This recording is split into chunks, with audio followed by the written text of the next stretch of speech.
ఈ ఫిలదెల్ఫియా అనే ప్రాంతము ముందు వేరే పేరుతో ఉండేది. ఆ ఫిలదెల్ఫియా ప్రాంతాన్ని పరిపాలించిన రాజు వాళ్ళ తమ్ముడు మీద సహోదరుడి మీద ప్రేమతో ఫిలదెల్ఫియా అనే పేరును పెట్టాడు. కొద్ది కాలానికి ఇంకొక ఆయన వచ్చి దాని పేరుని ఫిలదెల్ఫియా కాకుండా దెకపోలి అనే పేరుతో మార్చాడు. దెకపోలి అంటే 10 పట్టణాలు అని. మళ్ళీ కొద్ది రోజులకి ఒక రాజు వచ్చాడు, దాని పేరు మార్చారు, నియో కైసరయా అని పేరు పెట్టారు.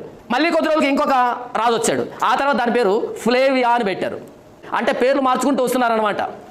ఇది మనసులో పెట్టుకొని ఇప్పుడు చూడండి, నీకు ఇష్టం వచ్చిన పేరు నువ్వు పెట్టుకుంటున్నావు కదా, నేనే నీకు పేర్లు పెడతా. ఏమని పేర్లు పెడతాను? ఓ ఫిలదెల్ఫియా సంగమా, ఈ ఫిలదెల్ఫియాలో ఉన్న ప్రజలు ఒకటి ఫిలదెల్ఫియాను పెట్టుకున్నారు, తర్వాత దెకపోలిని పెట్టుకున్నారు, తర్వాత నియో కైసరని పెట్టుకున్నారు, తర్వాత ఫ్లేవియాని పెట్టుకున్నారు. నేను నీకు 3 పేర్లు కొత్తవి పెడుతున్నా. నేను పెడుతున్నా ఈసారి పేర్లు, నా పేర్లు పెడుతున్నా నీకు. 1 నా దేవుడి పేరు పెడుతున్నా, 2 నూతనమైన యెరూషలేము పేరు పెడుతున్నా, 3 నేను కొత్త పేరు పెడుతున్నా. అది నీకే తెలుసు, ఇంకెవడో తెలియదు.